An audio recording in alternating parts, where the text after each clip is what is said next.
Picture a 7-year-old boy standing on his own doorstep in the spring of 1975. No mobile phone in his pocket, because there was no such thing. No parent watching from the window. Just a boy, a pair of scuffed shoes, and a walk to school that belonged entirely to him. He would cross 2 roads by himself. He would pass a building site without a fence around it. He would talk to the milkman, wave at a neighbor, maybe stop to look at a dead bird in the gutter. And when he finally sat down at his desk, nobody asked how he got there. Because everybody got there the same way, alone. Today, if a parent sent a 7-year-old out the door like that, someone would call the police before the child reached the end of the street. But in 1975, that same walk was not just normal. It was expected. It was in a strange way part of growing up British. This is not nostalgia dressed up as fact. This is documented. In 1971, researchers working for the Policy Studies Institute in London, led by a man named Mayor Hillman, surveyed families across England and found that 80% of 7- and 8-year-olds were allowed to travel to school entirely without an adult. 80%. Let that number sit with you for a moment, because by the time the same study was repeated in 1990, that figure had collapsed to just 9%. Something happened to British childhood between those two numbers, and 1975 sits right in the middle of it, at the very peak of a kind of freedom that today would be almost unthinkable. Stay with me, because we are starting with something almost every British person over 50 remembers doing themselves, and almost no parent today would ever allow. Let's stay with that walk to school a little longer, because the number I gave you, that 80% of 7- and 8-year-olds traveling alone, was only the beginning of the story. Hillman's research went further. It found that a large majority of British secondary school children in the early 1970s were also free to travel on their own to places that had nothing to do with school. The shops, a friend's house, the park. Nobody drove them. Nobody walked beside them. They simply went.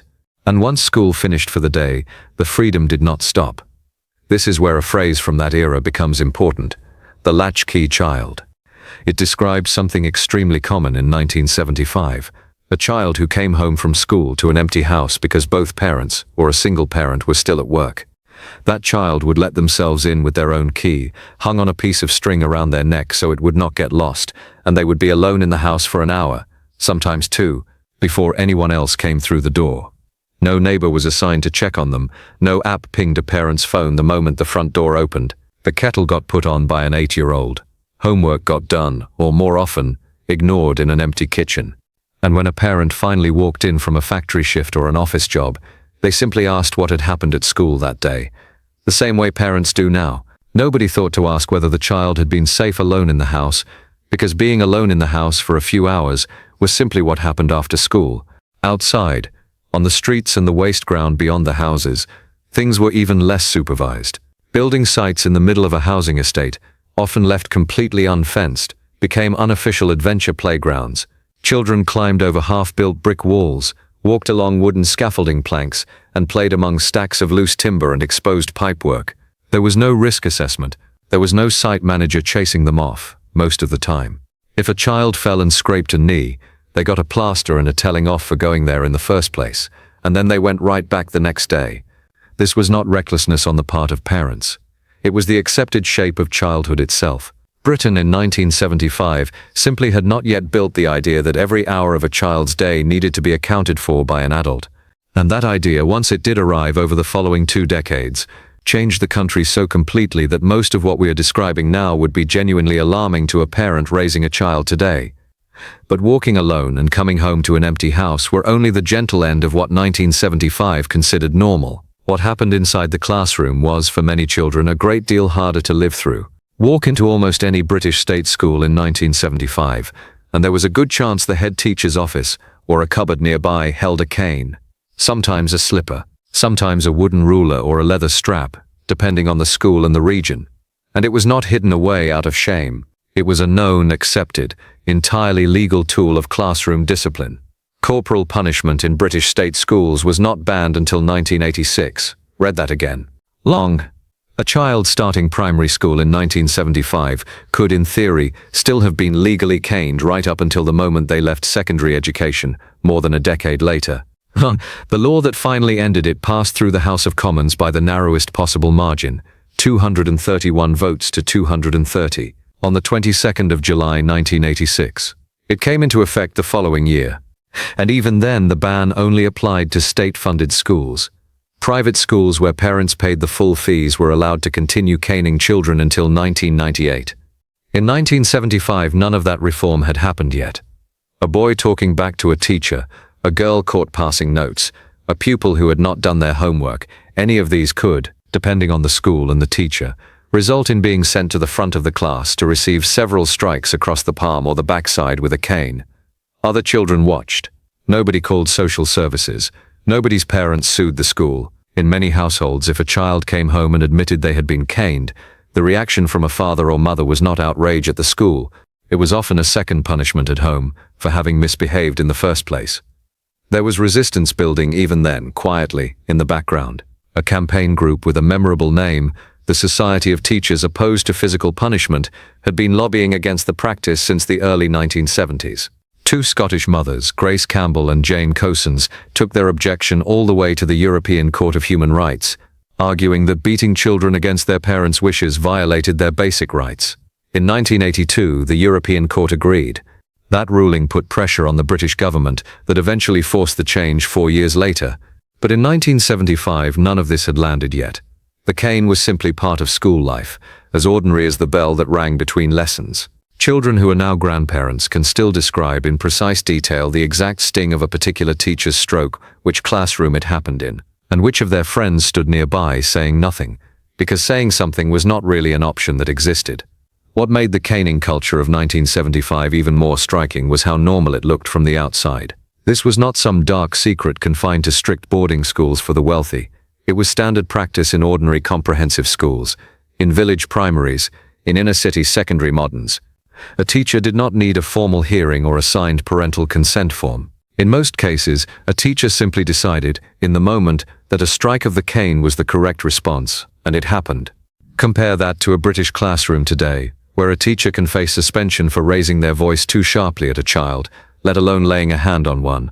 The entire architecture of what is considered acceptable has been rebuilt from the ground up.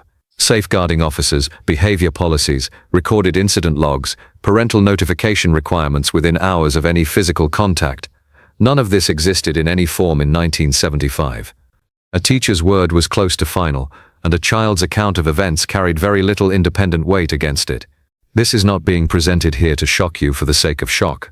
It is presented because it is real, documented British social history, and because it explains something important about the adults who lived through it. Many of the people watching this video right now went through exactly what has just been described. They sat in classrooms where physical punishment was a live possibility every single day, and they came out the other side, went to work, raised their own children, and in many cases chose never to repeat that particular tradition with the next generation.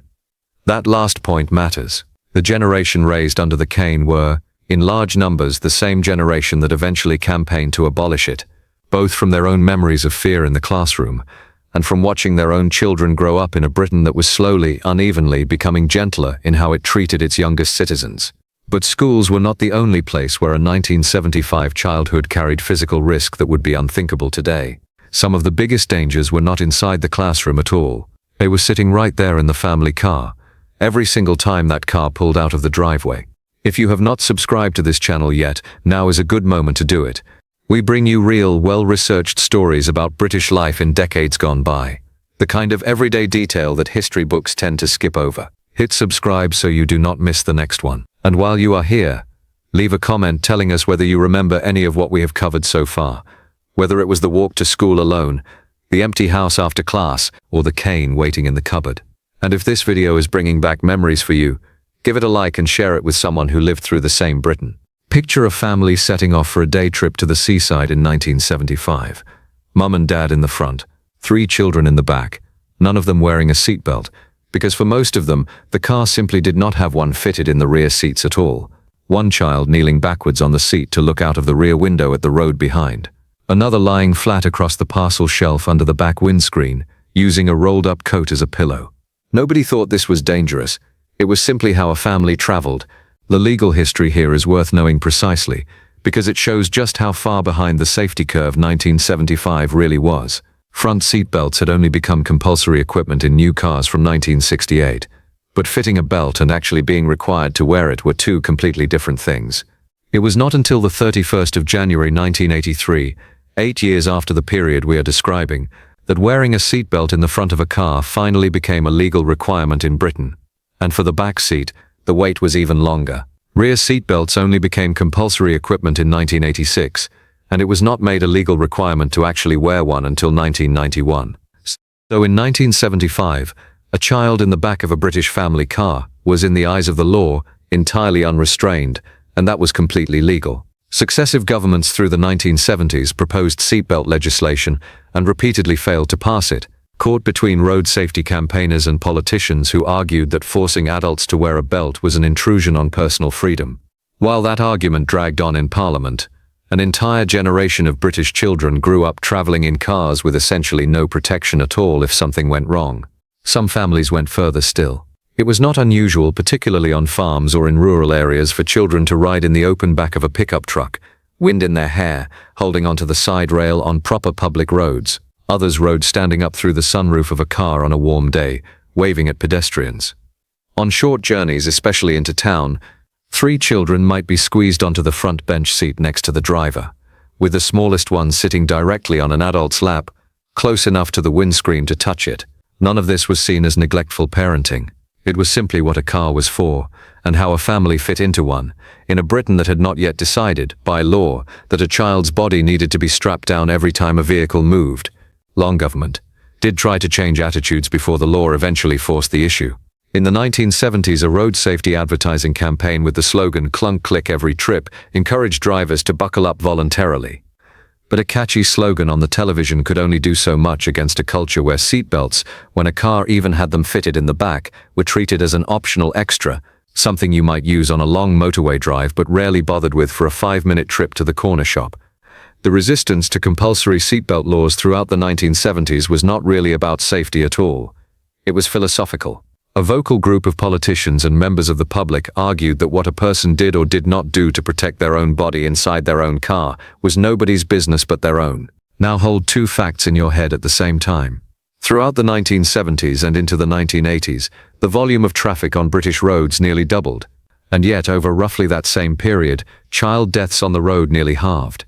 That sounds like a contradiction. More cars but fewer child deaths, until you understand the real explanation. It was not that the roads became dramatically safer for children to be out and about in. It was that children were, bit by bit, taken off the roads altogether. Fewer of them were walking to school. Fewer of them were playing out in the street after tea. Parents were not responding to safer streets. They were responding to streets they increasingly saw as dangerous, and their solution was to keep their children closer, indoors, or ferried by car rather than left to wander. In other words, the freedom we have been describing in 1975 was already, quietly, starting to shrink even as we describe it. But it had not shrunk yet, not for most families. And the same casual attitude toward risk that filled the back seat of the family car extended just as strongly into how children spent their evenings and weekends, often nowhere near a responsible adult at all. Think about a canal, a disused quarry, or a slow-moving river running through or near a British town in 1975. Today, that same stretch of water would almost certainly have fencing around it, warning signs about deep water and strong currents, and perhaps a lifebelt station mounted on a post. In 1975, more often than not, it had none of that. It was simply water, and on a hot summer afternoon it was where the local children went swimming. Nobody checked whether a child could actually swim before they jumped in from a rope tied to an overhanging branch, or slid down a muddy bank into a flooded old quarry that had filled with rainwater over the years. Groups of children, sometimes as young as 8 or 9, would head off after breakfast with nothing more than a towel and a promise to be back before dark, spending the entire day at a swimming spot used by generations of local kids before them. There was no lifeguard, no adult supervision at all in most cases. If a current was stronger than expected, or the water colder and deeper than it looked, children learned that the hard way, through fright rather than a safety briefing beforehand. Local newspapers of the period did occasionally report on drownings, tragic reminders of the danger these spots carried. Yet even those reports rarely changed the pattern the following summer. The same spots filled with children again as soon as the weather turned warm, because there was often nowhere else to go, and because that riverbank freedom was simply part of what a British summer holiday looked like. Alongside the water there was fire. Bonfire night, the 5th of November, was one of the biggest dates on a British child's calendar in 1975, and the way it was celebrated involved a level of hands-on danger that would horrify a modern parent. Children as young as 10 or 11 could walk into a local shop and buy fireworks over the counter themselves, pocket money in hand, no questions asked about their age. Long they would carry them home in a paper bag, store them under their bed for days leading up to the 5th, and on the night itself, light them in the back garden, sometimes with a parent standing a short distance away, sometimes entirely alone with a group of friends in a nearby field. Building the bonfire itself was, in many neighborhoods, a child-led project that started weeks in advance. Groups of kids would drag old furniture, broken pallets, and any wood they could find onto waste ground, building a pile that grew taller by the day, defended from rival kids on the next street who might try to raid it or set it alight early out of mischief. When the night finally came, that pile would be lit, sometimes doused with paraffin to get it going, while children stood close enough to feel the heat on their faces, holding sparklers with bare hands and no gloves in sight. There was no minimum age check at the till in most corner shops in 1975, and this affected far more than fireworks. It was entirely common for a parent to hand their child a note and some coins and send them off to the local shop to buy cigarettes on their behalf. Long shopkeeper knew the family, knew the child was running an errand for mum or dad, and handed over a packet without a second thought. Some children, running the errand often enough, would even light the first cigarette for a parent the moment they got home, striking the match themselves at an age that would seem astonishing today. Smoking itself was simply woven into everyday British life in a way that is hard to fully explain to anyone who did not live through it. Adults smoked in cars with the windows up and children in the back seat. They smoked in living rooms, in restaurants, in doctors' waiting rooms, on buses, in cinemas. A child growing up in 1975 breathed second-hand smoke almost everywhere they went, and nobody around them saw that as a health concern worth mentioning, because the link between passive smoking and children's health had not yet become part of mainstream public awareness. Alcohol carried a similarly relaxed attitude, at least within certain limits. Family pubs, particularly in the countryside, often had a separate room or a beer garden where children were allowed to sit with a bottle of lemonade and a bag of crisps while their parents had a proper drink inside. On a Sunday lunchtime, it was not unusual for an entire family, children included, to spend 2 or 3 hours at the local pub as a matter of routine, the children entertaining themselves outside or with a pinball machine while the adults socialized over pints. None of this was seen as irresponsible parenting at the time.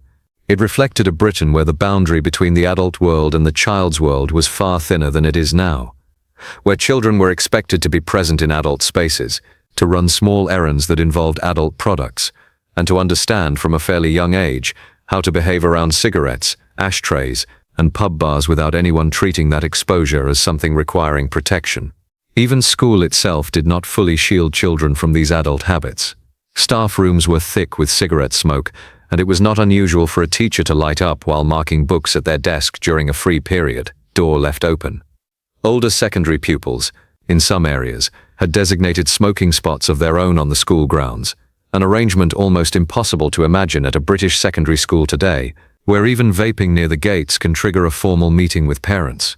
Looking back, what stands out is not that any single habit here was uniquely reckless. It is how many of them stacked together, day after day, inside one ordinary childhood, without a single one being treated as unusual enough to comment on. Now let's go back outside, because the streets of 1975 held their own particular dangers that had nothing to do with cars, fire, or water.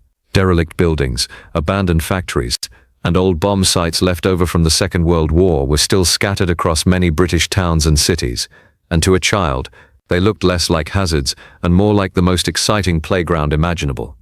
Britain had spent decades rebuilding after the war, but the process was slow and uneven, and pockets of genuine dereliction survived well into the 1970s in places that had been heavily bombed 30 years earlier. Broken walls with rusted metal reinforcement poking out, cellars half filled with rubble and stagnant rainwater, floors that might or might not hold a child's weight.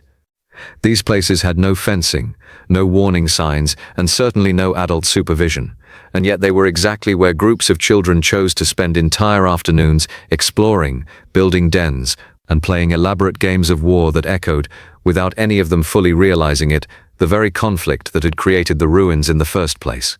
Railway lines presented an equally casual danger.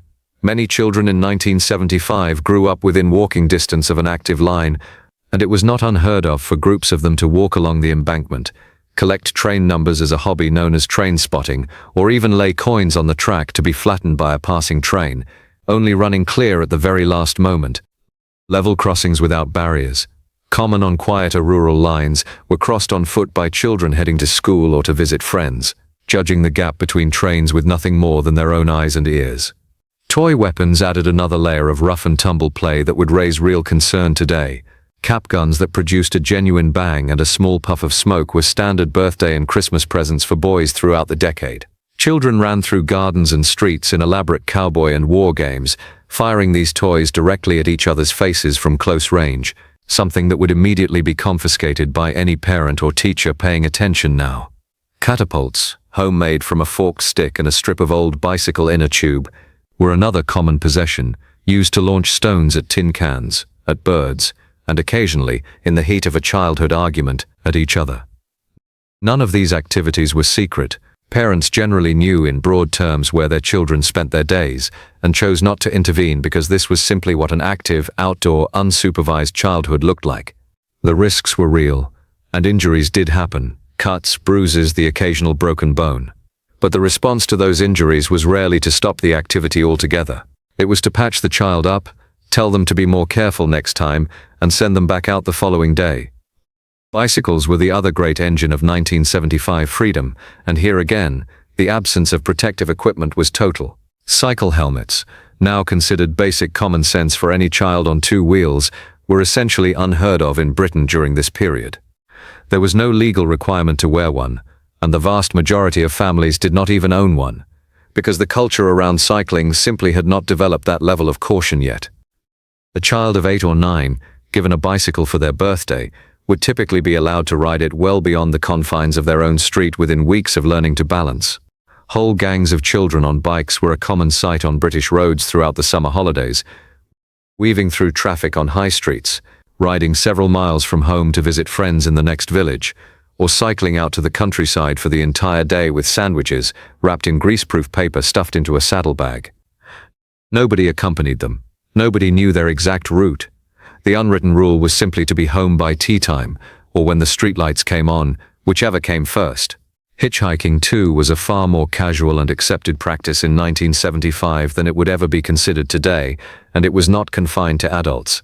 Teenagers thumbing a lift on a country road to save the bus fare into town or to get to a football match a few miles away was a genuinely common sight, and drivers frequently stopped for them without a second thought about the safety implications on either side.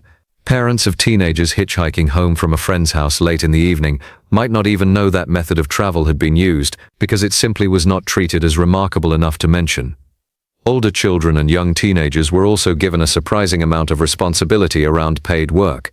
It was entirely legal and common for children as young as 12 or 13 to hold a part-time job, most famously delivering newspapers before school, cycling through dark streets at 6:30 in the morning, with a heavy canvas bag over one shoulder, a role that would today require far more formal safeguarding checks around who was employing a child and under what conditions. Some children also worked Saturday jobs in shops, on market stalls, or helping out on local farms during school holidays, earning their own pocket money through physical labor that many modern parents would consider entirely inappropriate for a child that age. Put all of this together, and a picture starts to form of a Britain that trusted its children with an extraordinary degree of independence, movement, and responsibility, largely because it had no other framework in place yet for thinking about childhood any differently. Stop for a moment and hold all of this together at once. A 7-year-old walking to school entirely alone. A child home by themselves for hours after class, letting themselves in with a key on a string. A classroom where a teacher could legally strike a pupil with a cane. A car journey with no seatbelt in sight. An afternoon spent swimming in an unfenced quarry, or exploring a bombed-out cellar, or lighting fireworks bought with their own pocket money. A bicycle ride of several miles with no helmet and no adult aware of the exact route taken. None of these on their own define 1975 childhood. Together, stacked one on top of another, day after day across an entire British generation, they defined it completely. This was not a scattering of unusually careless families. This was the baseline.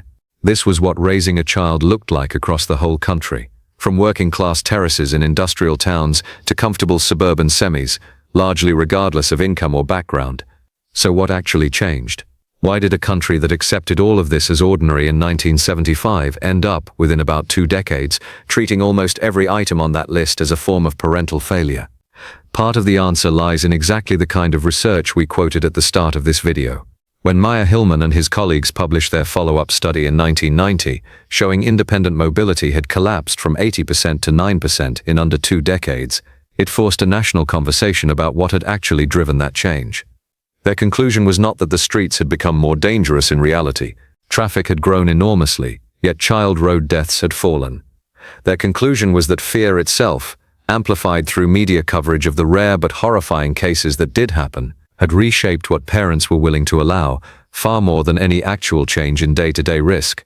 That shift did not happen overnight, and 1975 sits right in the middle of it, at the very peak of a kind of freedom that today would be almost unthinkable. Through the following decade, high-profile cases of missing and murdered children received intense, sustained national news coverage in a way earlier decades simply had not experienced, and each case reinforced a growing sense among parents that the world outside the front door could not be trusted the way it once had been, even if the statistics did not fully support that fear. Alongside this, growing awareness of child abuse and neglect throughout the 1980s pushed government policy toward far greater formal protection of children, in schools, in institutions, and eventually within the family car itself, through exactly the seatbelt and corporal punishment laws we have already described. By the early 1990s, the transformation was essentially complete. Seatbelts were compulsory in every seat of the car. Cananing a child in a state school was not just discouraged, it was a criminal act. Independent mobility, that 80% figure from 1971, had cratered into single digits and would fall even further over the following 20 years. Down to roughly 25% of children, even being allowed to travel home from school alone by the time researchers checked again in 2010. And that 25% figure referred only to older primary school children, not the 7- and 8-year-olds Hillman had originally studied. Longer's genuinely remarkable, looking at this with 50 years of distance, is how quickly an entire nation's definition of acceptable risk can be rewritten. It did not take a new law banning children from walking to school alone. No such law exists even now. Parents simply, collectively, stopped allowing it, driven by a mixture of real safety improvements, amplified fear, and a culture that increasingly treated any unsupervised child as evidence of parental neglect rather than parental trust. And here is the part of this story that deserves real emphasis, rather than a quick throwaway line at the end. The parents raising children in 1975 were not careless. They were not neglectful. They were operating entirely within the accepted norms of their time, norms shared by their own parents, their neighbors, their children's teachers, and the government itself, which had not yet passed the laws that would later redefine acceptable risk. Longer, who let her 7-year-old walk to school alone in 1975, was doing exactly what every other mother on her street was doing. She was not gambling with her child's safety. She was simply living inside a version of Britain that had not yet decided, collectively, that this particular freedom needed to end. It is worth remembering that distinction whenever this kind of comparison between past and present gets made. It is easy, from the comfort of today's much stricter safety culture, to look back and feel a flash of judgment toward how casually children were once allowed to roam, ride, swim, and even be struck by a teacher's cane. But judgment misses the point entirely. What actually happened between 1975 and today was not a story of bad parents becoming good parents. It was a story of an entire society slowly, unevenly, sometimes painfully, renegotiating exactly how much risk a childhood is allowed to contain, and reaching, at every stage along the way, a version of that answer that felt completely normal to the people living through it. There is something else worth sitting with here, something a little more uncomfortable than simple nostalgia. Ask anyone who grew up in 1975 what they actually remember about that freedom, and very few of them describe fear. They describe boredom being solved by adventure. They describe the particular confidence that comes from solving your own problems on a bike ride gone wrong 3 miles from home, or working out, on your own, how to get back from a friend's house when it started raining harder than expected. They describe a kind of self-reliance that was simply built into the structure of an ordinary week, not because any parent set out to teach resilience deliberately, but because there was no alternative. If you wanted to see your friends, you had to walk there yourself. If you got into trouble, you had to talk your own way out of it, because there was no adult standing 3 feet away to intervene on your behalf. That does not mean everything about 1975 deserves to be missed. Nobody watching this video is likely to argue that the cane belongs back in the classroom, or that children should once again ride unrestrained in the back of a moving car. Those changes reflect genuine, measurable improvements in how Britain protects its youngest citizens, and few people who lived through the old version would seriously trade the modern safety record to bring it back exactly as it was. But somewhere between the constant physical risk of 1975 and the intensely supervised, scheduled, closely monitored childhood many British children experience now, something else may have been lost alongside the danger. The confidence that comes from independent problem solving. The ordinary boredom that used to force children to invent their own games rather than have entertainment provided for them. The simple daily trust that a child could be sent out the door and would find their own way back, both literally and figuratively, without an adult managing every step of the journey. This is not a call to bring back the cane or to strip the seatbelts out of the family car. It is simply an invitation to notice what changed, why it changed, and what, along with the very real dangers, quietly disappeared from British childhood somewhere along the way. Every generation draws its own line between freedom and safety, and the line drawn in 1975, however alarming parts of it look from here, was drawn by people who loved their children exactly as much as anyone does today. If you lived through 1975 yourself, some of what we have covered today probably brought back a very specific memory. Maybe it was your own walk to school, the exact route you took, the shortcuts you knew that your parents never did.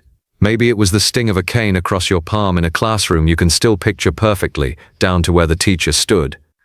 Maybe it was a summer afternoon at a quarry or a riverbank that no longer exists in the same form, filled in or built over decades ago, but still vivid in your memory as the place where you learned to swim, or nearly didn't. Maybe it was the smell of a bonfire you helped build yourself out of other people's rubbish, or the particular freedom of a bike ride that took you further from home than your parents ever actually knew. Whatever it was, we would genuinely love to hear it. Scroll down and leave a comment telling us which part of this video hit closest to your own childhood. Whether it was the walk alone, the empty house after school, the cane, the car with no seatbelt, the river, the fireworks, or the bike rides with no helmet and no set route home. These stories matter, and they deserve to be remembered properly, in detail rather than flattened into a vague sense that things used to be different. If this video brought some of that back for you, do 3 things before you go. Give it a like, because it genuinely helps this channel reach more people who grew up in exactly the Britain we have just described. Subscribe if you have not already, because we bring you stories like this regularly, real, carefully researched looks at British life in decades that do not get nearly enough attention elsewhere. And share it with someone you know would remember all of this just as clearly as you do. A sibling, an old school friend, anyone who was there for the version of Britain where a 7-year-old walking to school alone was simply Tuesday. 1975 is not that far away. Many of the people who lived through exactly what we have described are watching this right now, and their children, and even their grandchildren, are living in a Britain built almost entirely in response to the very freedoms and dangers this video has just walked through. That is not a story about better parents or worse parents. It is a story about a country that kept changing its mind, generation after generation, about how much risk childhood should be allowed to hold. And whichever side of that line you grew up on, it shaped exactly who you became. Thank you for spending this time with us. We will see you in the next one.